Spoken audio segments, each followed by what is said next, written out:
En septembre 1863, un homme fut admis à l'hôpital de la Salpêtrière sous le nom de Pierre Dubois. Le lendemain matin, il insistait pour être appelé Henri Valéry. 3 jours plus tard, il était devenu Claude Beaumont. Chaque transformation s'accompagnait d'une nouvelle écriture, d'une nouvelle voix, d'une nouvelle histoire personnelle si détaillée qu'elle semblait authentique. Jean-Martin Charcot, alors jeune médecin ambitieux de 38 ans, n'avait jamais rencontré un cas similaire dans toute la littérature médicale de son époque. N'hésitez pas à vous abonner à cette chaîne et dites-moi en commentaire de quelle ville vous nous écoutez. Cette histoire pourrait avoir eu lieu près de chez vous. Qui sait? Ce que Charcot ignorait en acceptant ce patient mystérieux, c'est qu'il venait de plonger dans une enquête qui révélerait l'un des secrets les plus troublants du Second Empire français. L'hôpital de la Salpêtrière dominait alors le 13e arrondissement parisien comme une citadelle de la misère humaine. Construite au XVIIe siècle sur l'ancien emplacement d'un arsenal à poudre, cette institution était devenue sous Napoléon III un laboratoire médical où se mêlaient les dernières avancées scientifiques et les préjugés les plus tenaces de l'époque. En cette fin d'été 1863, Paris vibrait encore de l'euphorie des grands travaux d'Haussmann. Les boulevards nouveaux éventraient les quartiers anciens, chassant vers la périphérie une population ouvrière que l'Empire préférait tenir à distance du centre du pouvoir. Chaque jour, des familles entières étaient déplacées pour faire place aux immeubles bourgeois et aux larges artères destinées à faciliter les mouvements de troupes en cas d'émeute.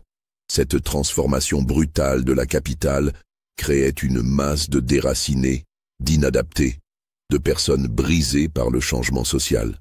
La Salpêtrière recueillait les débris humains de cette métamorphose urbaine. Prostituées, chassées des maisons de tolérance fermées par la nouvelle morale impériale. Vagabondes expulsées des taudis démolis, aliénées de toute condition sociale dont les familles ne voulaient plus. Femmes tombées en disgrâce pour avoir défié les conventions de la société bourgeoise triomphante. L'hôpital comptait alors près de 4000 pensionnaires répartis dans des bâtiments vétustes où l'humidité suintait des murs de pierre. Jean-Martin Charcot évoluait dans cet univers avec l'assurance d'un homme qui croyait fermement au progrès de la médecine. Fils d'un carrossier parisien qui avait économisé sou après sou pour payer les études de son fils brillant, il avait gravi les échelons hospitaliers grâce à une intelligence remarquable et une ambition dévorante. Ses collègues respectaient sa méthode rigoureuse d'observation clinique, mais certains murmuraient qu'il cherchait trop la notoriété, qu'il avait tendance à voir des cas extraordinaires, là où d'autres ne voyaient que de banales pathologies. En 1862, il avait été nommé médecin des hospices et rêvait déjà de révolutionner la neurologie naissante. Son service, situé dans l'aile ouest de l'hôpital, occupait 2 étages d'un bâtiment du XVIIIe siècle, au plafond voûté et aux fenêtres grillagées. Les salles communes abritaient une trentaine de femmes hystériques, mais il disposait également de quelques chambres individuelles pour les cas particuliers. C'est dans l'une de ces chambres, au premier étage, face à la cour d'honneur, qu'il fit installer l'homme qui allait bouleverser sa carrière. L'homme qui se présenta ce jour de septembre était âgé d'environ 45 ans, de taille moyenne, aux cheveux châtains clairsemés et aux yeux d'un brun indéfinissable. Sa peau portait les marques d'une vie laborieuse, des callosités aux mains qui trahissaient un métier manuel, mais ses ongles étaient soignés et ses dents en bon état, signe d'une certaine aisance. Ses vêtements, bien que propres et correctement ajustés, montraient des reprises discrètes et cette patine particulière des étoffes portées longtemps, avec soin. Rien dans son apparence ne laissait présager l'extraordinaire complexité de son cas. Sa chambre, meublée d'un lit de fer, d'une table et d'une chaise de paille, donnait sur la cour où les pensionnaires prenaient leur exercice quotidien. Une lucarne haute laissait filtrer la lumière grise de l'automne parisien. C'est dans ce décor austère que allait se dérouler l'une des enquêtes médicales les plus troublantes du XIXe siècle. Pierre Dubois, c'était le nom sous lequel il avait été admis, avait été amené par les autorités après avoir été trouvé errant dans les rues du Marais, apparemment désorienté mais parfaitement lucide. Selon le rapport de police, il avait été découvert par une patrouille vers 3 heures du matin, assis sur un banc de la place des Vosges, fixant les fenêtres éteintes des hôtels particuliers. Quand les sergents de ville l'avaient approché, il avait levé vers eux un regard absent et avait murmuré « Je ne sais plus où j'habite ». L'interrogatoire de routine avait révélé un homme parfaitement cohérent dans ses réponses, capable de réciter son état civil complet, son adresse professionnelle, même le nom de ses voisins. Mais quelque chose dans son attitude inquiétait les policiers expérimentés. Une sorte de détachement étrange, comme s'il parlait de la vie de quelqu'un d'autre. Il affirmait avoir été victime d'une agression près de la Bastille et avoir perdu une partie de sa mémoire récente, mais ne portait aucune trace de violence. Le médecin de la préfecture, consulté en urgence, n'avait décelé aucune blessure physique. Face à ce cas ambigu, ni véritablement fou ni complètement normal, les autorités avaient choisi la solution de facilité, l'internement temporaire à la Salpêtrière pour observation médicale. Le premier matin de son internement, Charcot procéda à l'examen habituel dans son bureau lambrissé qui sentait encore l'encre et le papier des dossiers accumulés. Le patient répondit avec une précision remarquable aux questions concernant Pierre Dubois, employé de commerce domicilié rue des Rosiers. Il décrivit en détail sa boutique de mercerie, l'agencement des rayonnages, la couleur des rideaux, l'emplacement du comptoir de chêne ciré. Il évoqua ses habitudes quotidiennes avec une minutie presque obsessionnelle. Le café pris chaque matin chez Madame Bertin au coin de la rue, la lecture du Constitutionnel vers 11 heures, la promenade digestive après le dîner du soir. Il parla de ses relations familiales avec une émotion qui sembla sincère. Sa sœur Marie, couturière dans le faubourg Saint-Antoine, qu'il visitait chaque dimanche après la messe de Saint-Paul. Son neveu Paul, apprenti menuisier, pour lequel il économisait afin de l'aider à s'établir, sa logeuse, Madame Roussel, veuve respectable qui tenait une pension bourgeoise et lui préparait ses repas. Tout semblait normal, cohérent, vérifiable. Charcot nota soigneusement ces détails dans son carnet relié de cuir noir, observant discrètement les gestes du patient, sa façon de croiser les jambes, de porter la main à son front quand il cherchait un souvenir. L'homme parlait avec les intonations typiques du petit commerce parisien, ce mélange de familiarité et de respect qui caractérisait les rapports avec la clientèle bourgeoise. Tout semblait normal jusqu'à ce que l'infirmière-chef, sœur Marie-Augustine, vienne rapporter à Charcot une observation troublante. Cette religieuse de 58 ans, ancienne novice de l'ordre de Saint-Vincent de Paul, avait consacré sa vie au service des malades. 40 années d'expérience hospitalière avaient aiguisé son instinct et développé chez elle une capacité d'observation que respectaient même les médecins les plus expérimentés. « Docteur », dit-elle de sa voix grave marquée par 40 années de service hospitalier, « cet homme ne dort pas comme les autres. Je l'ai observé cette nuit lors de ma ronde de 2 heures. Il reste éveillé pendant des heures, allongé sur le dos, les yeux grands ouverts, fixant le plafond. Et il bouge les lèvres sans émettre aucun son, comme s'il récitait quelque chose par cœur, ou comme s'il parlait avec quelqu'un d'invisible. » Elle marqua une pause, cherchant ses mots avec la prudence de celle qui avait appris à ne pas paraître superstitieuse. Ce qui m'a le plus frappé, c'est qu'il semblait suivre une conversation. Parfois il hochait la tête, parfois il fronçait les sourcils comme s'il écoutait quelque chose de désagréable. Une fois, j'ai même cru l'entendre murmurer « Non, c'est faux » ou quelque chose de ce genre. Charcot nota cette observation dans son carnet, mais n'y attacha pas d'importance immédiate. L'insomnie était fréquente chez les nouveaux internés, et beaucoup de patients parlaient seuls, surtout la nuit quand l'angoisse se faisait plus pressante. Ce n'est que le lendemain matin que l'extraordinaire se produisit. En arrivant pour sa visite quotidienne vers 9 heures, après avoir consacré sa matinée à la correspondance administrative et à la consultation des cas féminins, Charcot trouva le même homme assis sur son lit, mais quelque chose avait radicalement changé. Sa posture était différente, plus droite, presque militaire. Ses épaules étaient rejetées en arrière, son menton légèrement relevé dans une attitude de défi contrôlé. Même sa façon de tenir ses mains avait évolué, les doigts écartés et posés fermement sur ses genoux, comme un sous-officier au garde-à-vous. Quand il leva les yeux vers le médecin, son regard avait acquis une fixité nouvelle, une dureté métallique qui contrastait totalement avec la douceur bourgeoise de la veille. Et quand il parla, sa voix avait pris une intonation plus grave, légèrement rauque, avec cet accent particulier des hommes qui ont longtemps commandé en plein air. « Bonjour, docteur. Je crois qu'il y a une erreur dans mon dossier. Je ne suis pas Pierre Dubois. Je suis Henri Valéry, ancien sous-officier du 200e régiment d'infanterie, matricule 3215. » Charcot, interloqué, consulta immédiatement ses notes de la veille. Aucun doute possible. Le même homme lui avait donné la veille des détails précis et cohérents sur la vie de Pierre Dubois. Il observa attentivement le patient, cherchant des signes de simulation ou de comédie, mais ne décela rien d'autre qu'une transformation stupéfiante qui semblait parfaitement naturelle. Il décida de jouer le jeu et interrogea le patient sur cette nouvelle identité, s'attendant à déceler rapidement les failles d'une imposture. Mais Henri Valéry se révéla aussi précis et détaillé que l'avait été Pierre Dubois. L'ancien militaire raconta alors avec une précision saisissante sa carrière dans l'armée d'Afrique. Il évoqua ses campagnes en Algérie avec le réalisme cru de celui qui a vécu la guerre coloniale.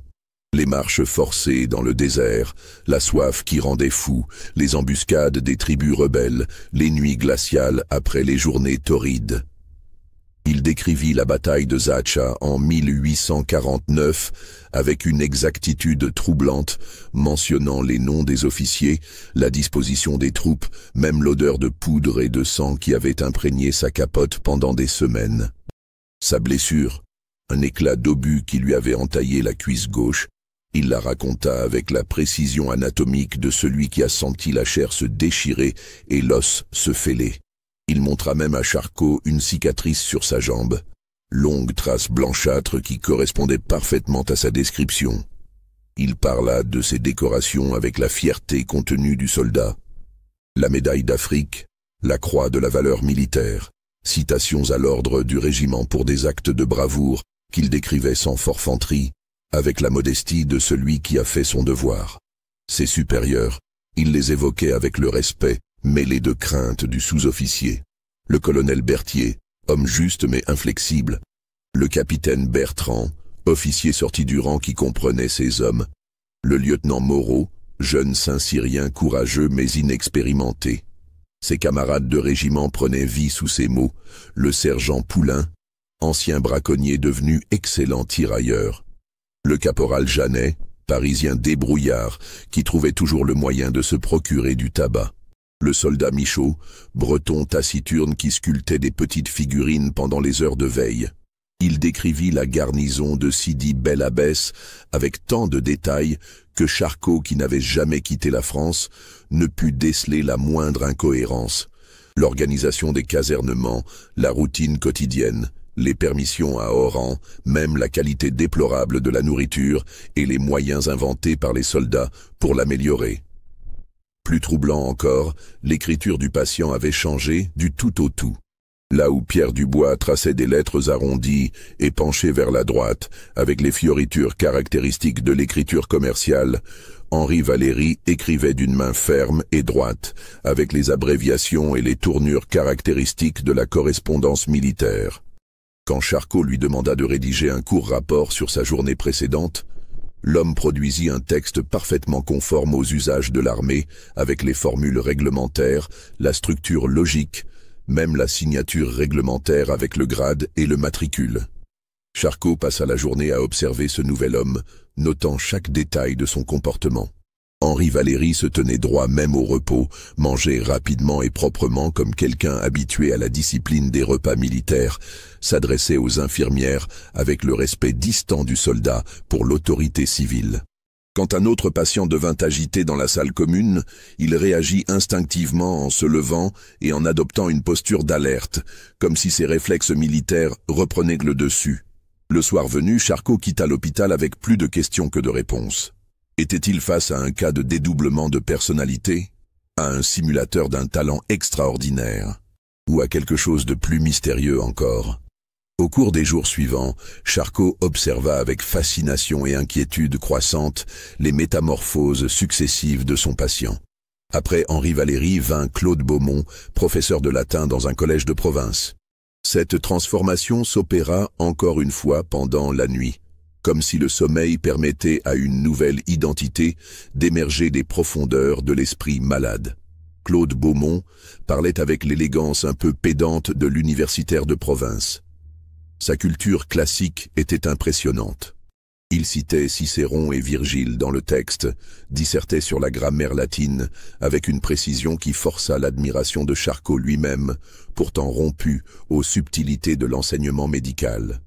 Il évoquait avec nostalgie ses années d'enseignement au collège Saint-Joseph de Tours, ses élèves dont il gardait un souvenir attendri, ses collègues professeurs avec leurs manies et leurs querelles intestines. Sa voix avait pris les intonations mesurées de l'homme habitué à se faire écouter de jeunes auditoires. Ses gestes étaient devenus plus théâtraux, avec cette tendance à souligner ses paroles de mouvement de la main caractéristique des pédagogues. Même sa façon de regarder avait changé. Il fixait son interlocuteur avec cette attention soutenue de celui qui juge en permanence le niveau de compréhension de son auditoire. Puis vint Eugène Morillon, commis aux Écritures dans une administration parisienne.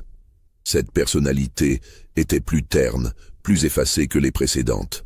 Morillon parlait avec la résignation de l'employé subalterne, évoquait avec lassitude la routine administrative, les hiérarchies tatillonnes, les collègues mesquins et les petites combines nécessaires à la survie dans les bureaux.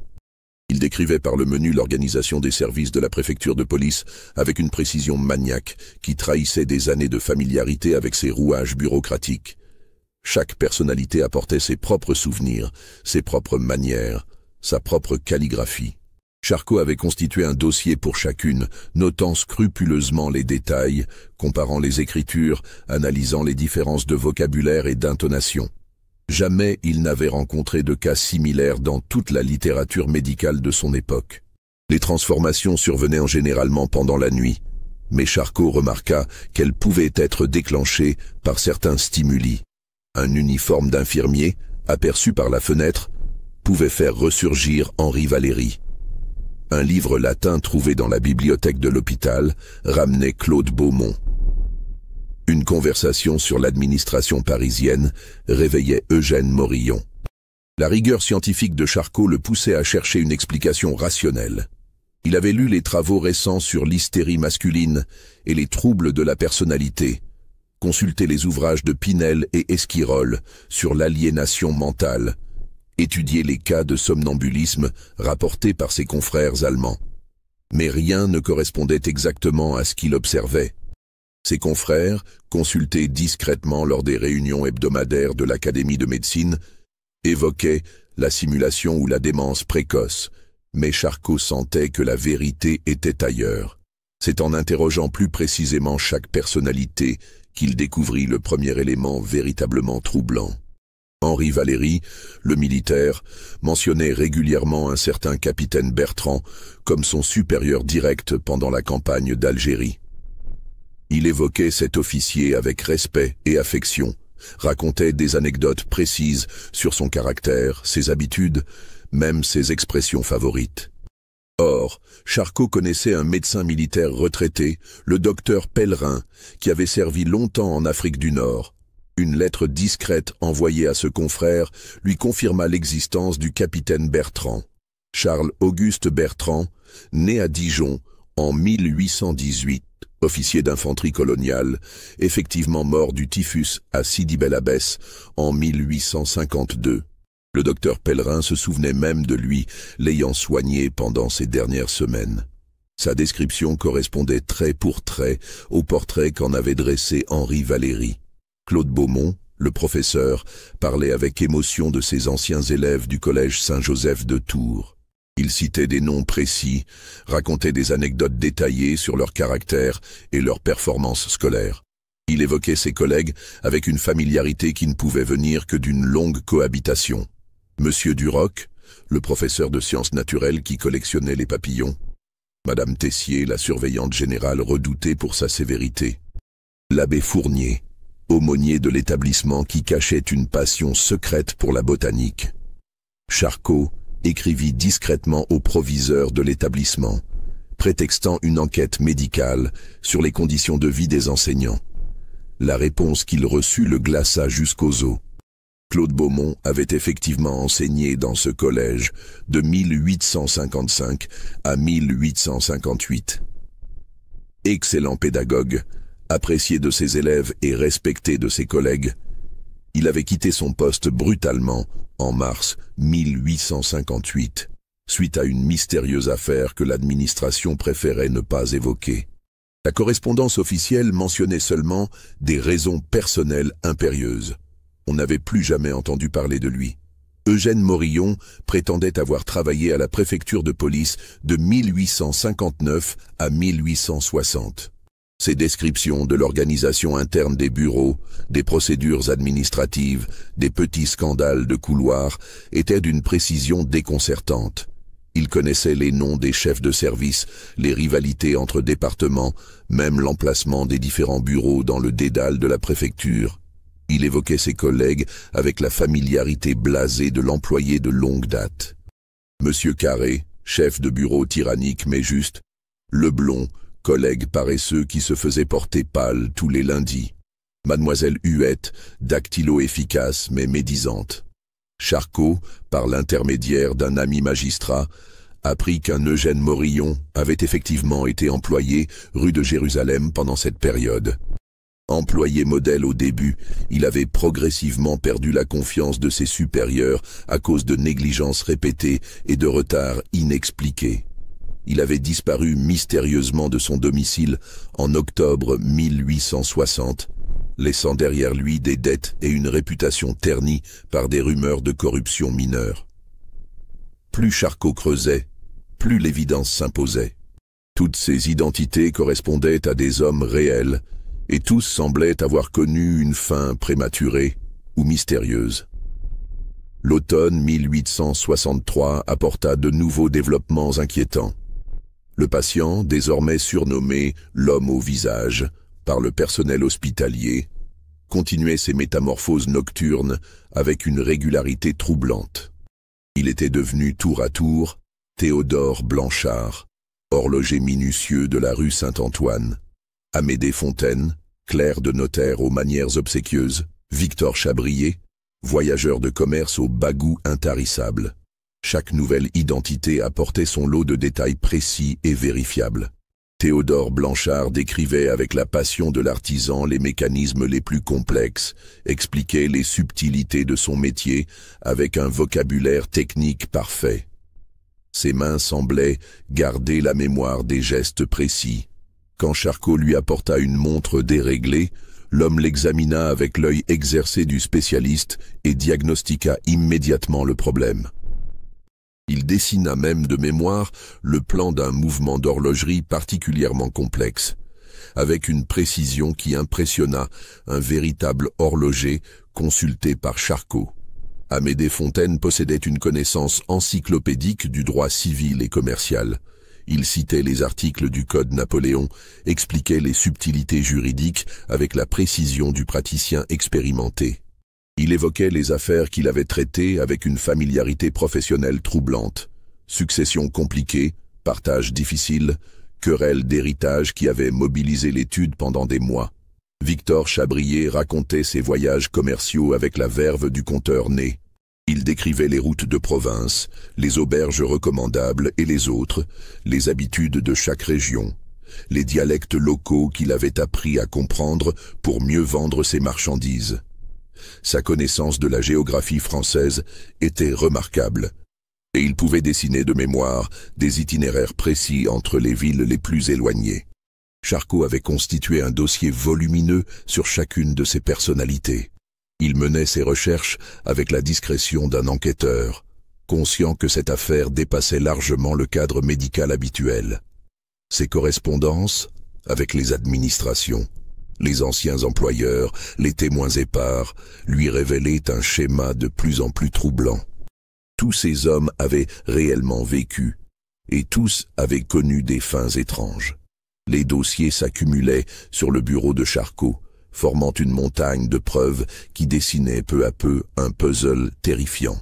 Théodore Blanchard avait fermé subitement son atelier Prosper de la rue Saint-Antoine en septembre 1859, prétextant un voyage pour raison de santé. Ses voisins se souvenaient de lui comme d'un homme paisible et méticuleux qui n'avait jamais parlé de problèmes de santé. Il avait liquidé son stock dans la précipitation, vendu ses outils à un confrère étonné et était parti un matin sans laisser d'adresse. On ne l'avait jamais revu.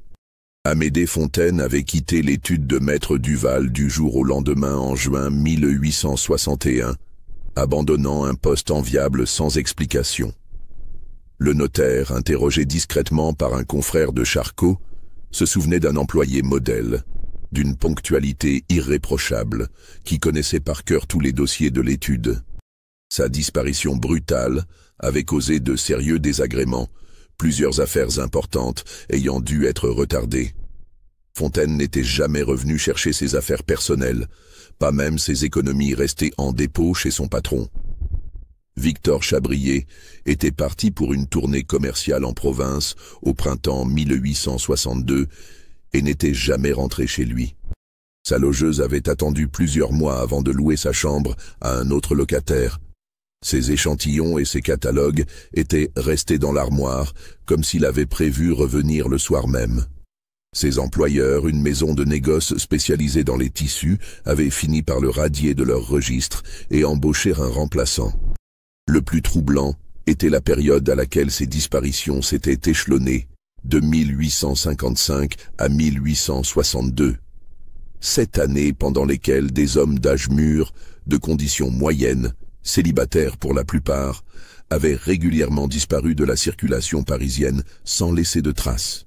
Tous étaient discrets, sans famille proche, avec des habitudes régulières qui auraient dû rendre leur absence immédiatement remarquable. Charcot commençait à entrevoir une vérité terrifiante. Et si son patient n'était pas un malade mental, mais quelque chose de bien plus sinistre?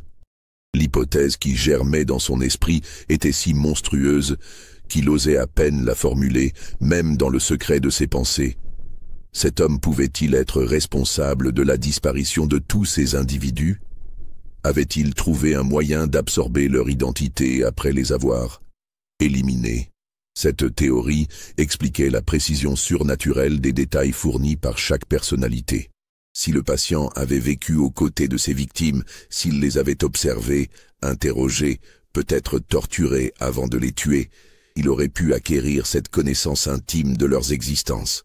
Mais une telle monstruosité était-elle humainement possible? Charcot se mit à observer son patient avec un œil nouveau. Il cherchait des signes de violence, des traces de culpabilité, des failles dans ses personnalités trop parfaites. Mais plus il regardait, plus il était troublé par la sincérité apparente de chaque transformation. L'homme ne semblait pas jouer un rôle. Il devenait réellement, totalement, chacune de ses identités. L'hiver 1863 fut particulièrement rigoureux à Paris.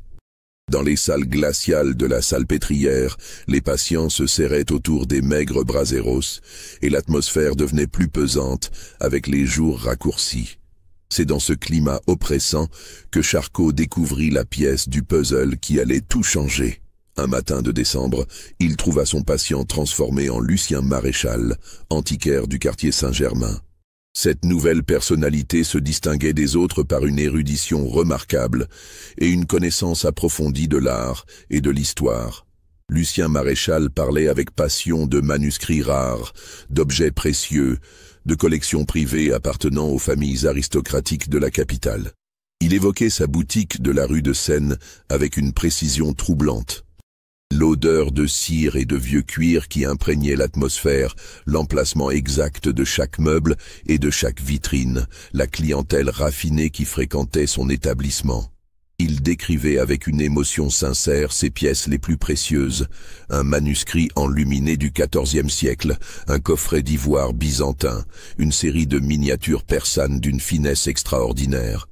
Mais surtout, pour la première fois depuis le début de son internement, cette personnalité évoqua spontanément un événement récent qui avait marqué sa vie professionnelle. Un cambriolage mystérieux qui avait eu lieu dans sa boutique quelques semaines avant sa disparition. L'affaire l'obsédait visiblement, car il y revenait sans cesse dans ses monologues. « Ce n'était pas un vol ordinaire, docteur », expliquait-il à Charcot avec une agitation croissante. Le cambrioleur savait exactement où chercher. Il a ignoré des pièces de valeur exposées en évidence pour s'emparer d'objets cachés dans ma réserve privée. Des objets dont seul moi et mon assistant connaissions l'existence. Lucien Maréchal décrivait le crime avec une précision qui impressionnait Charcot. Le voleur était entré par une fenêtre donnant sur la cour intérieure, une ouverture si discrète qu'elle échappait aux regards indiscrets. Il avait forcé le coffre-fort avec une habileté professionnelle, sans laisser de traces inutiles. Plus troublant encore, il avait choisi ses cibles avec un discernement parfait. Un collier de perles baroques, estimé à 1000 francs, un calice médiéval en or massif, une bague sigillière ayant appartenu à un cardinal du XVIe siècle. Ces objets n'étaient même pas répertoriés dans mon catalogue officiel, continuait l'antiquaire avec amertume.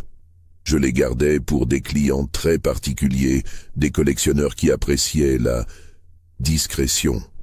Seul Pierre savait où je les cachais. Pierre. Ce prénom résonna dans l'esprit de Charcot comme un glas. Il interrogea plus précisément Lucien Maréchal sur cet assistant mystérieux. L'homme décrivit alors Pierre Dubois comme un employé modèle, d'une intelligence vive et d'une mémoire exceptionnelle. Arrivé dans la boutique 6 mois plus tôt, il s'était rapidement rendu indispensable par sa connaissance surprenante des objets d'art et sa capacité à séduire la clientèle la plus exigeante. Il avait un don remarquable pour comprendre les gens, expliquait Maréchal. En quelques minutes de conversation, il cernait les goûts d'un client, ses moyens financiers, ses faiblesses.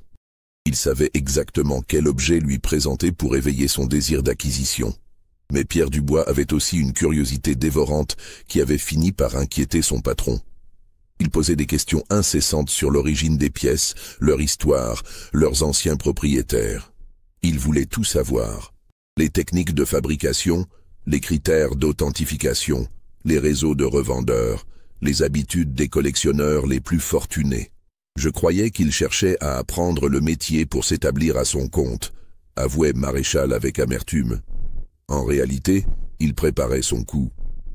Il étudiait mes méthodes, mes relations, mes secrets commerciaux.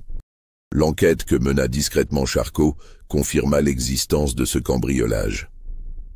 Les archives de police mentionnaient effectivement un vol commis chez l'antiquaire Lucien Maréchal rue de Seine, dans la nuit du 15 au 16 mai 1862. Le rapport officiel notait la précision du crime et soulignait que le propriétaire soupçonnait son propre assistant. Mais le plus troublant était la suite de l'histoire. Quelques jours après le vol, Pierre Dubois avait disparu. Lucien Maréchal, rongé par l'angoisse et la colère, avait mené sa propre enquête pour retrouver son ancien employé. Ses recherches l'avaient mené dans des quartiers de plus en plus sombres de Paris, où il avait fini par rencontrer des individus louches qui semblaient connaître Pierre Dubois sous d'autres noms. C'est au cours de cette quête obsessionnelle que Maréchal avait lui-même disparu. Sa sœur, qui tenait sa correspondance, avait reçu une dernière lettre datée du 28 mai, dans laquelle l'antiquaire annonçait avoir enfin trouvé la trace de son voleur et s'apprêtait à le confronter. Le nom résonna dans l'esprit de Charcot comme un coup de tonnerre. Pierre Dubois, la première identité sous laquelle son patient s'était présenté à l'hôpital. L'assistant de Maréchal était-il le véritable visage de cet homme mystérieux? Cette révélation ouvrit une nouvelle phase dans l'enquête de Charcot. Il commença à rechercher systématiquement les traces de Pierre Dubois dans l'entourage de chacune des personnalités incarnées par son patient. Ce qu'il découvrit le glaça d'effroi. Pierre Dubois avait effectivement travaillé chez plusieurs des hommes disparus. Employé temporaire chez l'horloger Théodore Blanchard pendant l'été 1859, il s'était fait remarquer par sa dextérité et sa rapidité d'apprentissage. Blanchard, interrogé rétrospectivement par d'anciens clients, avait vanté les qualités de cet assistant providentiel qui l'avait aidé à écouler un stock important avant ses mystérieuses vacances pour raison de santé. Chez le notaire Maître Duval, Pierre Dubois était apparu comme aide-copiste occasionnel au printemps 1861. Il avait travaillé aux côtés d'Amédée Fontaine sur plusieurs dossiers importants, se montrant d'une discrétion exemplaire et d'une efficacité remarquable. Fontaine lui-même avait recommandé chaleureusement ce jeune homme travailleur à son patron, quelques semaines seulement avant de quitter brutalement l'étude. Pour Victor Chabrier, le voyageur de commerce, Pierre Dubois était devenu guide bénévole lors de plusieurs tournées provinciales au début de l'année 1862. Chabrier, homme sociable mais naïf, avait apprécié la compagnie de ce compagnon cultivé qui connaissait si bien les routes de France. Plusieurs témoins se souvenaient de les avoir vus ensemble dans des auberges de province, Pierre Dubois payant souvent les consommations avec une générosité qui surprenait pour un homme sans fortune apparente. Un schéma se dessinait avec une netteté terrifiante. Pierre Dubois se faisait systématiquement embaucher ou se rapprochait d'hommes seuls, sans famille proche, possédant quelques biens ou quelques secrets. Il étudiait minutieusement leurs habitudes, leurs relations, leurs histoires personnelles, leurs faiblesses. Il gagnait leur confiance, devenait leur confident parfois. Puis, invariablement, il disparaissait, et Pierre Dubois changeait d'identité pour recommencer ailleurs sa sinistre besogne. Mais le plus terrifiant restait à venir.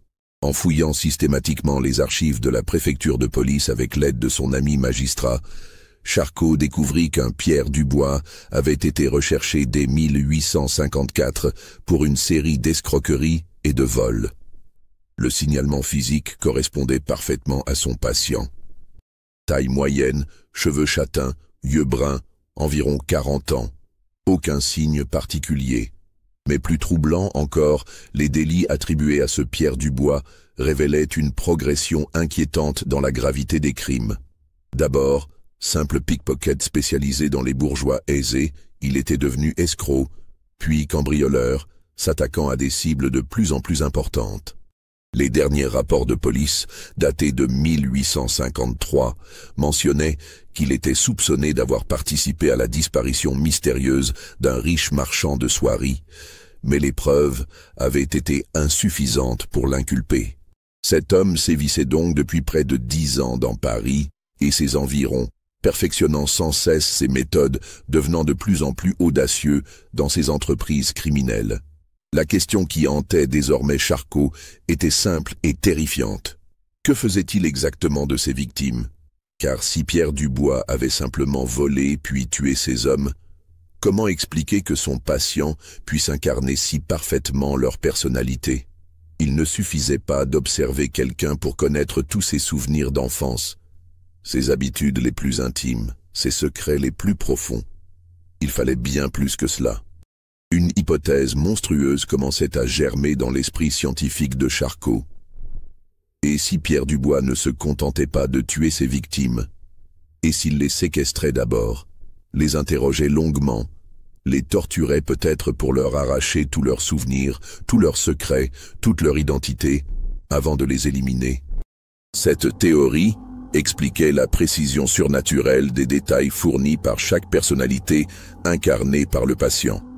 Si Dubois avait passé des semaines, voire des mois, à extorquer à ses victimes leurs souvenirs les plus intimes, il aurait effectivement pu acquérir cette connaissance totale de leurs existences.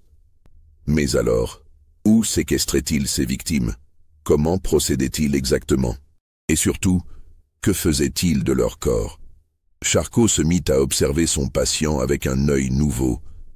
Il cherchait des signes de violence, des traces de culpabilité, des failles dans ses personnalités trop parfaites. Mais plus il regardait, plus il était troublé par la sincérité apparente de chaque transformation. L'homme ne semblait pas jouer un rôle. Il devenait réellement, totalement, chacune de ses identités.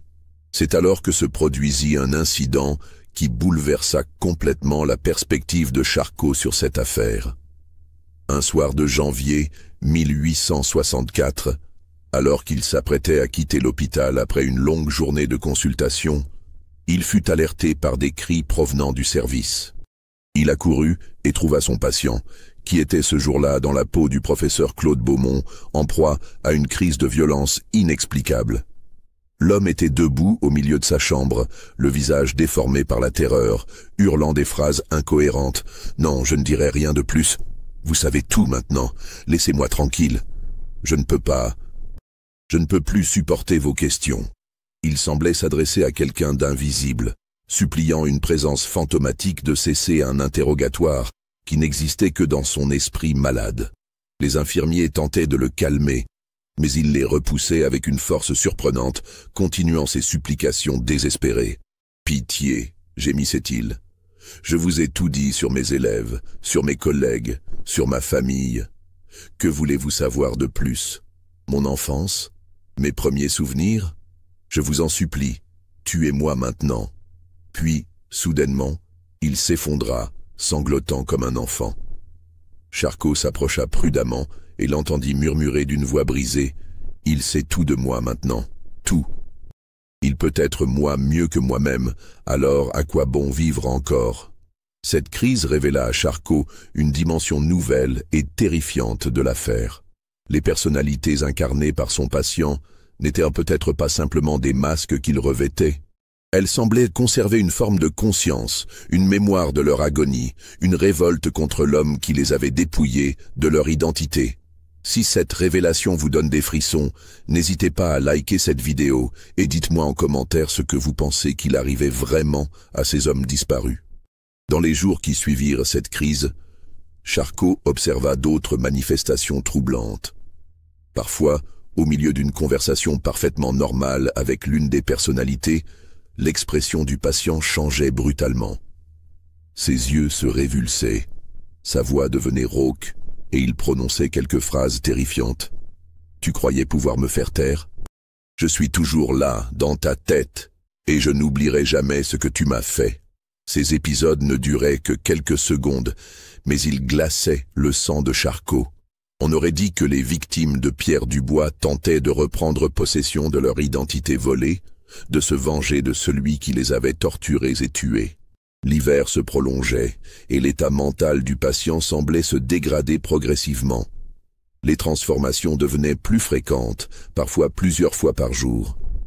Charcot notait dans son journal que l'homme paraissait perdre le contrôle de ses métamorphoses. Les personnalités commençaient à se mélanger, créant des discours incohérents où se côtoyaient les souvenirs de plusieurs victimes. Un matin, il le trouva écrivant frénétiquement sur des feuilles de papier éparpillées dans sa chambre. Chaque feuille portait une écriture différente et chacune contenait des bribes de confessions terrifiantes. « Pierre m'a gardé 3 semaines dans sa cave. Il voulait tout savoir sur ma boutique, mes clients, mes habitudes. Il me réveillait la nuit pour me poser des questions. Quand j'ai refusé de répondre, il... » La phrase s'arrêtait là, l'écriture de l'horloger Blanchard cédant la place à celle du professeur Beaumont. Il connaît mes cours par cœur maintenant. Il sait même comment je corrigeais les copies de mes élèves. Il a passé des heures à m'observer, à m'imiter, à devenir moi. Et quand il a été sûr de pouvoir me remplacer, là encore, la phrase restait inachevée. Charcot rassembla toutes ses confessions fragmentaires et reconstitua peu à peu l'horreur de la méthode de Pierre Dubois. L'homme ne se contentait pas de tuer rapidement ses victimes. Il les enlevait, les séquestrait dans un lieu secret et passait des semaines, parfois des mois, à les étudier méthodiquement. Il les forçait à raconter leur vie dans les moindres détails, à répéter leurs gestes quotidiens, à révéler leurs secrets les plus intimes. Il s'entraînait à imiter leur voix, leur écriture, leur manière. Ils devenaient progressivement eux, absorbant leur identité comme une éponge absorbe l'eau. Et quand il était certain de pouvoir les remplacer parfaitement dans le monde, quand il avait volé non seulement leurs biens mais leur existence même, alors seulement il les éliminait. Mais le plus troublant dans cette reconstitution était la suggestion que les victimes restaient d'une certaine façon conscientes après leur mort, emprisonnées dans l'esprit de leur bourreau, condamnées à le voir vivre leur vie volée. Cette découverte transforma complètement la perception que Charcot avait de son patient. Il ne voyait plus un malade mental, mais un monstre d'une espèce inconnue, un prédateur qui se nourrissait non pas de chair, mais d'identité humaine. La question était maintenant de savoir comment agir. Devait-il alerter les autorités? Mais quelles preuves pouvait-il fournir? Des confessions délirantes d'un homme officiellement interné pour troubles mentaux? Des écritures différentes qui pouvaient s'expliquer par l'hystérie, des témoignages sur des hommes disparus depuis des années, et puis l'homme qui se trouvait désormais dans sa chambre, était-il encore Pierre Dubois, le criminel? Ou n'était-il plus qu'une conscience éclatée, habitée par les fantômes de ses victimes, incapable de distinguer sa propre identité de celle qu'il avait volée? Au début de février 1864, Charcot prit une décision qui allait marquer le reste de sa carrière. Il décida de confronter directement son patient à la vérité qu'il avait découverte, quitte à provoquer une crise majeure qui pourrait révéler définitivement la nature de ce cas extraordinaire. Ce matin-là, l'homme se trouvait dans la peau de Félix Aumont, employé de banque qu'il incarnait depuis 3 jours avec une constance inhabituelle. Charcot entra dans la chambre avec un dossier épais sous le bras et 2 infirmiers en renfort, prêts à intervenir en cas de violence. Il s'assit face au patient et pendant quelques minutes laissa le silence s'installer, observant cet homme qui avait peut-être tué une 12aine de personnes et qui parvenait à incarner parfaitement chacune de leurs identités. Félix Aumont le regardait avec la politesse un peu craintive de l'employé face à l'autorité, sans rien laisser transparaître de la monstruosité qui se cachait peut-être derrière ce masque parfait. « Monsieur Aumont, » dit finalement Charcot d'une voix volontairement calme, « j'aimerais que vous me parliez de Pierre Dubois. » L'effet fut immédiat et saisissant. Pour la première fois depuis son internement, le patient marqua une hésitation visible. Son visage, jusqu'alors empreint de la sérénité bonhomme de l'employé modèle, se crispa imperceptiblement. Ses mains se crispèrent sur ses genoux, et Charcot remarqua une fine pellicule de sueur qui perlait à son front. « Je ne connais personne de ce nom, docteur, » répondit-il, mais sa voix avait perdu toute l'assurance tranquille qui la caractérisait depuis 3 jours. Un tremblement presque imperceptible la faisait vibrer. « Vraiment ?» insista Charcot en ouvrant son dossier. Pourtant, Pierre Dubois a travaillé chez l'antiquaire Lucien Maréchal. Vous vous souvenez de Lucien Maréchal, n'est-ce pas? Vous l'avez incarné pendant plusieurs jours, le mois dernier. Le patient se tassa légèrement sur lui-même, mais tenta encore de maintenir sa façade. Je ne comprends pas de quoi vous voulez parler, docteur. Je suis Félix Aumont, employé à la Banque de France. Je n'ai jamais entendu parler de cet antiquaire. Charcot sortit alors une première feuille de son dossier et commença à lire d'une voix méthodique. Pierre Dubois, né vers 1818, signalé pour la première fois aux autorités en 1854 pour vol à la tire. Employé temporaire chez l'horloger Théodore Blanchard en 1859, quelques semaines avant la disparition mystérieuse de ce dernier. À chaque nom cité, le patient semblait se recroqueviller un peu plus sur lui-même. Félix Aumont disparaissait progressivement, laissant transparaître quelque chose d'autre, de plus sombre et de plus torturé. Aide-copiste chez Maître Duval en 1861, en même temps qu'Amédée Fontaine. Guide bénévole pour Victor Chabrier en 1862. Assistant de Lucien Maréchal au printemps de la même année. Charcot marqua une pause et fixa intensément son patient. À chaque fois, Pierre Dubois était présent dans l'entourage de ces hommes. À chaque fois, ces hommes ont disparu mystérieusement. Et maintenant, vous les incarnez tous parfaitement. Les traits du patient se transformaient à vue d'œil. Sa posture changeait, ses expressions se succédaient rapidement, comme si plusieurs personnalités se battaient pour prendre le contrôle de son corps. Charcot vit passer sur son visage les mimiques de l'horloger, puis du professeur, puis du voyageur de commerce. « Arrêtez !» murmura l'homme d'une voix soudain différente, plus rauque, plus désespérée. « Arrêtez, je vous en supplie. Qui êtes-vous vraiment ?» demanda Charcot en se penchant vers lui. « Êtes-vous Pierre Dubois? Êtes-vous l'un de ses victimes? Ou êtes-vous quelqu'un d'autre ?» L'homme leva vers lui des yeux où se lisait une souffrance infinie. « Je ne sais plus, docteur. Je croyais être Pierre au début, mais maintenant, ils sont tous là, dans ma tête. Ils me parlent, ils me racontent leur mort, ils me font revivre leur agonie. Parfois, je ne sais plus qui je suis vraiment. » Sa voix se brisa et il éclata en sanglots. « Vous voulez savoir la vérité ? La vérité, c'est que Pierre Dubois est mort lui aussi. Il est mort le jour où il a tué sa première victime et qu'il a voulu prendre sa place. Depuis, il n'y a plus personne, plus que des fantômes qui se disputent un corps vide. » Charcot sentit un frisson glacé lui parcourir l'échine.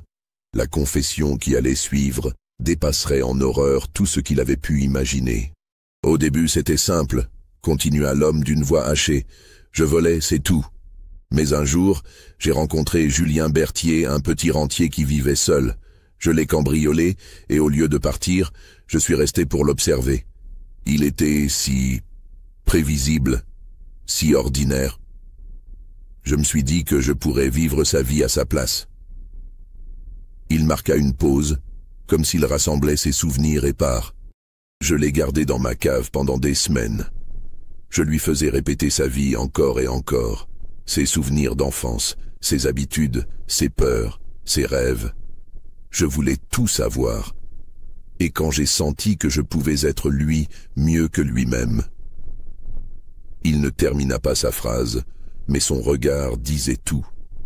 Après sa mort, j'ai vécu sa vie pendant 6 mois. J'habitais chez lui, je voyais ses amis, je gérais ses finances. Personne ne s'est douté de rien. C'est là que j'ai compris mon don. Charcot déglutit péniblement. Il assistait à la confession du plus terrifiant des criminels. Mais vivre la vie de Julien m'a changé, docteur. Ses souvenirs sont devenus les miens, ses peurs, ses joies, ses regrets. Tout s'est mélangé. Quand j'ai voulu redevenir Pierre Dubois, je n'y suis plus arrivé. Julien était devenu une partie de moi. L'homme leva vers Charcot des yeux remplis d'une folie lucide. Alors, j'ai recommencé. Encore et encore. Chaque nouvelle identité que je volais venait s'ajouter aux autres. Théodore, Claude, Eugène, Lucien. Tous ces hommes continuent de vivre en moi. Et moi, Pierre Dubois, je me suis perdu au milieu d'eux. Il se mit à rire, d'un rire brisé qui fit frissonner les infirmiers. Vous comprenez maintenant pourquoi je ne peux pas dormir. Ils me parlent tous en même temps. Ils me racontent leur agonie. Ils me supplient de les laisser partir. Ils me maudissent pour ce que je leur ai fait. La nuit, c'est un concert de voix qui ne s'arrête jamais. Charcot réalisa avec horreur qu'il se trouvait face à un criminel d'un genre totalement nouveau. Pas seulement un assassin, mais quelqu'un qui tuait les gens pour s'approprier leur existence même, leur identité, leurs souvenirs, et qui avait fini par se perdre lui-même dans cette collection macabre d'âmes volées. « Combien ?» demanda-t-il dans un souffle. « Combien de victimes ?» L'homme compta sur ses doigts avec l'application d'un comptable. 15, non 16, peut-être 17. Je ne sais plus très bien. Leurs souvenirs se mélangent parfois. Il y a eu Julien au début, puis Robert, puis Antoine. Il énumérait les noms comme une litanie. Et Charcot réalisa que seule une partie de ces identités avait été incarnée à l'hôpital. Combien d'autres victimes restaient enfouies dans les profondeurs de cet esprit brisé? « Où sont les corps ?» demanda Charcot, bien qu'il redoutât la réponse. « Partout, nulle part. Certains dans la Seine, d'autres dans les carrières de Montmartre, quelques-uns dans des caves murées. Je ne me souviens plus de tout. Leurs fantômes ne me laissent pas de répit pour réfléchir. » L'homme s'effondra soudain, recroquevillé sur lui-même. « Aidez-moi, docteur, aidez-moi à faire taire ces voix. Je n'en peux plus d'être tous ces gens à la fois. Je veux juste redevenir moi-même, si je peux encore me rappeler qui j'étais. » La confession de l'homme aux 1000 visages plongea Charcot dans un dilemme moral et légal sans précédent. Devait-il livrer ce criminel à la justice? Pouvait-il prouver ces accusations terrifiantes? Et surtout, cet homme était-il encore responsable de ses actes, lui qui semblait avoir perdu toute cohérence mentale? Car au cours des jours suivants, Charcot assista à une dégradation progressive et terrifiante de son patient. Les personnalités se succédaient de plus en plus rapidement, parfois plusieurs fois dans la même journée. L'homme semblait perdre tout contrôle sur ses transformations, passant du militaire Henri Valéry au professeur Claude Beaumont, puis au voyageur Victor Chabrier en l'espace de quelques heures.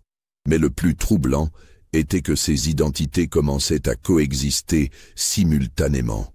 Charcot trouvait parfois le patient en train de tenir des conversations à voix haute avec lui-même, incarnant tour à tour différents personnages qui semblaient se disputer ou se lamenter. Un matin de février, il le découvrit recroquevillé dans un coin de sa chambre, parlant tout seul d'une voix hachée qui changeait d'intonation toutes les quelques secondes. « Tais-toi, Henri, c'est mon tour de parler maintenant. Non, Claude, tu as déjà raconté tes souvenirs hier. Laissez-moi finir ma phrase, vous autres. Eugène, personne ne t'a demandé ton avis.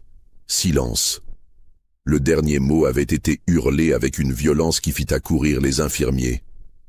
L'homme s'était effondré sur le sol, apparemment épuisé par ce combat intérieur permanent entre toutes les identités qui l'habitaient. « Il n'arrête jamais », gémit-il en voyant arriver Charcot. « Même quand je dors, ils continuent de parler. Ils veulent tous revivre, tous raconter leur histoire, tous reprendre leur place dans le monde. Mais il n'y a qu'un seul corps pour tous. » Charcot comprit alors que son patient était en train de sombrer définitivement dans la folie. Le poids de toutes ces identités volées était en train de détruire ce qui restait de sa personnalité originelle. L'homme qui avait été Pierre Dubois disparaissait progressivement, englouti par ses propres victimes. Cette réalisation plaça Charcot face à un dilemme éthique d'une complexité inouïe. Avait-il le droit de livrer aux autorités un homme qui n'était peut-être plus que l'ombre de lui-même, possédé par les âmes de ses victimes? Et comment expliquer à un procureur que le criminel qu'il recherchait avait en quelque sorte été tué par ses propres crimes? Il prit une décision qui allait hanter le reste de sa carrière médicale. Plutôt que de signaler cette affaire aux autorités judiciaires, il choisit de garder cet homme à la Salpêtrière, officiellement comme cas d'étude psychiatrique exceptionnelle. Il rédigea un rapport médical qui attribuait les symptômes observés à une forme grave d'hystérie masculine avec dédoublement de personnalité, sans mentionner les véritables crimes qui en étaient l'origine. Cette décision n'était pas motivée par une quelconque sympathie pour le criminel, mais par la conviction scientifique que ce cas unique pouvait apporter des éclairages précieux sur le fonctionnement de l'esprit humain. Et puis, l'état mental du patient était devenu tel qu'il ne représentait plus aucun danger pour la société. Les semaines suivantes confirmèrent la sagesse de cette décision. L'homme sombra progressivement dans un état de confusion mentale totale. Les transformations personnelles devinrent si fréquentes et si rapides qu'il était impossible de savoir quelle identité dominait à un moment donné. Parfois, au milieu d'une phrase, sa voix changeait, son expression se modifiait, et il continuait de parler comme s'il était devenu quelqu'un d'autre. Charcot documenta méticuleusement cette dégradation. Il observa que le patient avait développé une forme d'écriture automatique particulièrement troublante. Il pouvait rédiger simultanément plusieurs lettres avec des écritures différentes, comme si plusieurs personnalités utilisaient sa main en même temps. Ces documents, conservés dans les archives de Charcot, révélaient des dialogues internes d'une complexité fascinante et terrifiante. Dans l'un de ces textes, on pouvait lire en alternance, avec 3 écritures distinctes, « Pierre, pourquoi nous as-tu fait cela ?» Écriture de Claude Beaumont. « Je voulais seulement vivre vos vies, être quelqu'un d'autre que moi. » Écriture tremblée, probablement Pierre Dubois. « Mais nous étions heureux dans nos existences. Vous n'aviez pas le droit. » Écriture d'Henri Valéry. Et ainsi de suite, pendant des pages entières, comme si les morts tenaient un procès posthume à leur assassin. Au printemps 1864, l'état du patient se stabilisa dans ce que Charcot appela dans ses notes un chaos organisé de personnalités. L'homme avait trouvé une forme d'équilibre précaire en laissant chaque identité s'exprimer selon un rythme régulier.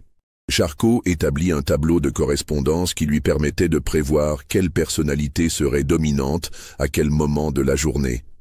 Le matin, c'était généralement Henri Valéry qui émergeait, avec sa discipline militaire et sa ponctualité. L'après-midi appartenait souvent au professeur Claude Beaumont, qui récitait des passages de latin ou corrigeait d'imaginaires devoirs d'élèves.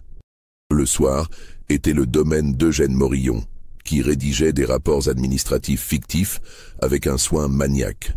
Mais même dans cette relative stabilité, des signes inquiétants persistaient. Le patient parlait souvent de Pierre à la troisième personne, comme d'une présence lointaine et menaçante. Il affirmait que Pierre tentait encore de reprendre le contrôle, mais que les autres identités l'en empêchaient. « Nous ne le laisserons plus faire de mal », expliquait-il parfois à Charcot. « Nous sommes plus nombreux que lui maintenant. Il ne peut plus nous tuer une seconde fois. » L'été 1864 apporta un changement majeur dans l'évolution du cas. Le patient commença à manifester des connaissances et des souvenirs qui ne correspondaient à aucune des identités documentées par Charcot. Il parlait parfois de lieux qu'il n'était jamais supposé avoir visités, évoquait des événements auxquels aucune de ses personnalités connues n'avait participé. Charcot réalisa avec effroi que son patient hébergeait probablement les identités d'autres victimes, des hommes dont il n'avait jamais manifesté les personnalités de façon évidente. Combien de vies Pierre Dubois avait-il réellement détruites? Combien d'âmes erraient dans les profondeurs de cet esprit brisé? Cette découverte amena Charcot à entreprendre une dernière enquête, plus discrète encore que les précédentes. Il rechercha systématiquement dans les archives policières parisiennes tous les cas de disparition mystérieuse d'hommes seuls survenus entre 1850 et 1862. Ce qu'il découvrit le glaça. Pas moins de 28 cas correspondaient au profil des victimes de Pierre Dubois. 28 hommes d'âge mûr, célibataires ou veufs, de conditions modestes, mais possédant quelques économies, qui avaient disparu sans laisser de traces au cours de ces 12 années. Tous habitaient Paris ou sa banlieue proche. Tous avaient des habitudes régulières qui rendaient leur absence rapidement remarquable. Et pour aucun, les autorités n'avaient trouvé d'explication satisfaisante. Si seulement 15 ou 16 de ces identités s'étaient manifestées clairement chez le patient, cela signifiait que plus d'une dizaine d'autres victimes restaient enfouies dans son inconscient, peut-être trop traumatisées par leur agonie pour pouvoir s'exprimer. Cette révélation transforma complètement la perception que Charcot avait de son patient.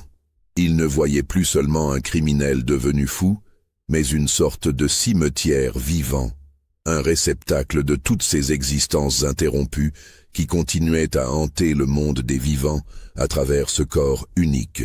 L'automne 1864 marqua le début de la phase finale de cette extraordinaire affaire. Le patient, dont l'état physique s'était progressivement dégradé au cours des mois précédents, montra des signes d'épuisement extrême. Il maigrissait à vue d'œil, comme si porter toutes ces identités constituait un fardeau trop lourd pour son organisme. Les transformations devinrent moins nettes, les personnalités moins distinctes. On aurait dit que les différentes identités se fondaient progressivement en une entité unique, hybride, qui n'était plus vraiment ni Pierre Dubois, ni aucune de ses victimes. Charcot notait dans son journal « Le patient semble avoir atteint un stade terminal de ce que j'appellerais dissolution identitaire. Les personnalités individuelles s'estompent au profit d'une conscience collective qui intègre des fragments de toutes les existences qu'il a volées.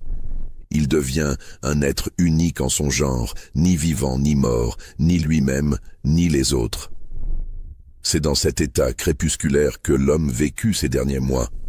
Il passait de longues heures assis à sa fenêtre, regardant la cour de l'hôpital avec des yeux où se lisait une tristesse infinie. Parfois, il murmurait des noms, probablement ceux de toutes ses victimes, comme une litanie expiatoire.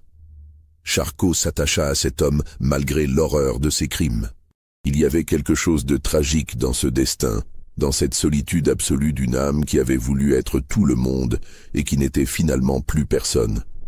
Le 23 février 1866, par une matinée glaciale où la neige recouvrait Paris, le patient fut trouvé mort dans son lit. Il était décédé paisiblement dans son sommeil, le visage serein pour la première fois depuis son internement. Sur sa table de nuit, Charcot trouva une lettre rédigée d'une écriture qui ne correspondait à aucune des identités connues. « Docteur Charcot, nous partons enfin. Nous avons trouvé la paix ensemble, Pierre et nous tous. Merci de nous avoir gardés. Merci de nous avoir écoutés. Nous espérons que notre histoire servira à comprendre les mystères de l'âme humaine. » Nous vous laissons nos secrets. Faites-en bon usage. La lettre était signée d'une vingtaine de noms, ceux de toutes les victimes de Pierre Dubois, y compris celles qui ne s'étaient jamais manifestées clairement. Charcot fit enterrer le corps sous le nom de Pierre Dubois, dans le carré des indigents du cimetière du Père-Lachaise. Sur la tombe simple, il ne fit graver aucune épitaphe. Comment résumer en quelques mots une existence si complexe, si terrible, si unique? Mais l'histoire ne s'arrêta pas avec cette mort apparemment paisible. En 1895, presque 30 ans plus tard, lors de travaux de rénovation dans l'ancien service de Charcot à la Salpêtrière, des ouvriers découvrirent, dans les combles de l'aile ouest, une malle soigneusement dissimulée derrière une cloison. Cette malle contenait un véritable trésor macabre. Des centaines de documents personnels, lettres, photographies, objets précieux, papiers d'identité. Tous appartenaient aux hommes disparus entre 1850 et 1862.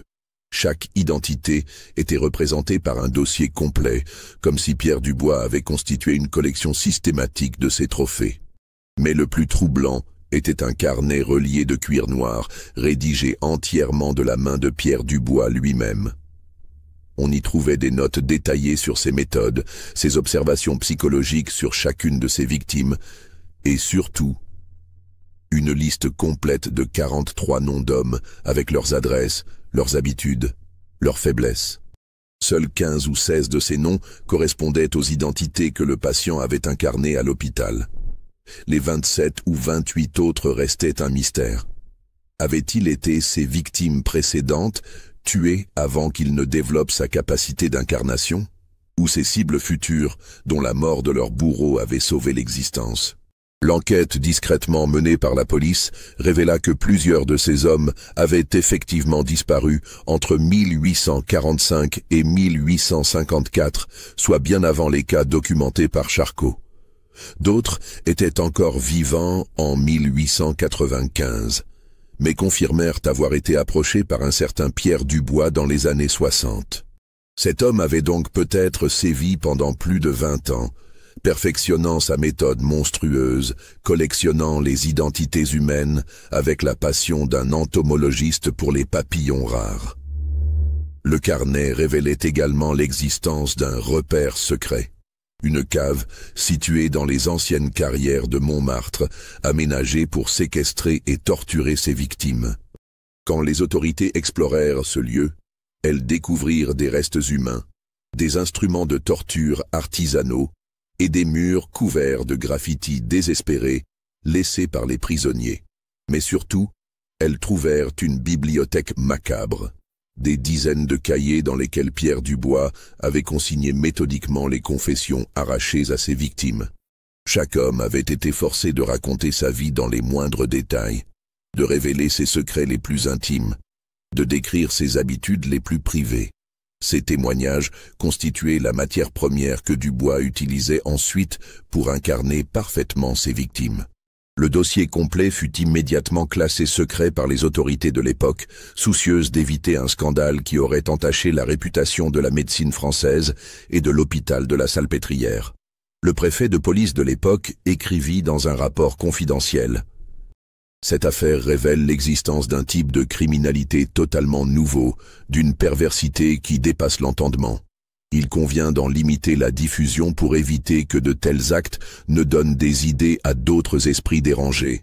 Charcot lui-même, devenu entre-temps une figure majeure de la neurologie internationale, n'évoqua jamais publiquement cette affaire. Il se contenta de quelques allusions voilées dans ses cours sur l'hystérie masculine, parlant de cas exceptionnels de dédoublement de personnalité, sans jamais révéler la véritable nature criminelle de son patient le plus mystérieux.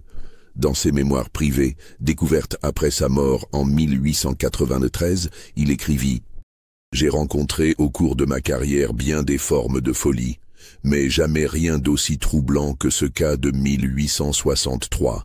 Cet homme était-il un criminel devenu fou, ou un fou devenu criminel? Je ne le saurai jamais. Ce que je sais, c'est qu'il m'a appris que l'âme humaine recèle des abysses que notre science n'est pas encore prête à explorer. Aujourd'hui encore, dans les archives secrètes de l'hôpital de la Salpêtrière, un dossier médical porte le nom de Pierre Dubois, officiellement décédé le 23 février 1866 d'une affection neurologique dégénérative d'origine inconnue. Seuls quelques rares initiés, chercheurs spécialisés dans l'histoire de la psychiatrie, connaissent la véritable nature de cette maladie, l'impossibilité pour un homme de porter en lui l'âme, la mémoire et l'identité de tous ceux qui l'avaient assassiné. Le carnet de Pierre Dubois, conservé dans les archives de la préfecture de police, contient encore des secrets non élucidés. Certains noms de la liste n'ont jamais été identifiés, certaines méthodes décrites restent incompréhensibles, certains lieux mentionnés n'ont jamais été retrouvés. Il est possible que d'autres victimes reposent encore dans des caches secrètes de Paris et de sa banlieue. Et parfois, selon les témoignages de quelques employés de nuit particulièrement superstitieux, on entend encore dans les anciens bâtiments de la Salpêtrière des voix multiples qui se disputent et se lamentent, comme si les victimes de l'homme aux 1000 visages cherchaient encore à retrouver leur identité perdue, comme si Pierre Dubois continuait quelque part à porter le fardeau de toutes les vies qu'il avait volées, car la véritable question que pose cette affaire extraordinaire n'est pas seulement celle du crime et du châtiment, mais celle de la nature même de l'identité humaine.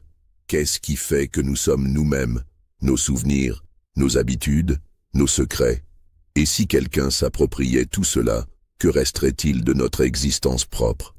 Pierre Dubois avait tenté de répondre à cette question de la façon la plus monstrueuse qui soit. Sa folie finale était peut-être la seule réponse possible. On ne peut pas vivre la vie des autres sans perdre la sienne. On ne peut pas s'approprier l'identité d'autrui sans voir sa propre identité se dissoudre dans ce vol sacrilège. Vous croyez que tout a été révélé dans cette histoire? Commentez ci-dessous ce que vous en pensez. Abonnez-vous à cette chaîne et partagez cette histoire avec ceux qui aiment les mystères sombres du passé. Car après tout, qui peut affirmer avec certitude qu'un tel monstre n'a jamais existé? Les archives officielles sont parfois si incomplètes, et certains secrets si bien gardés. Et qui sait si, quelque part dans les méandres de l'histoire, d'autres Pierre Dubois n'ont pas sévi en silence, collectionnant les identités humaines comme des papillons épinglés dans une boîte, laissant derrière eux, non pas des cadavres, mais des absences, des trous dans la trame du monde, des existences qui ont simplement cessé d'être sans que personne ne comprenne vraiment pourquoi.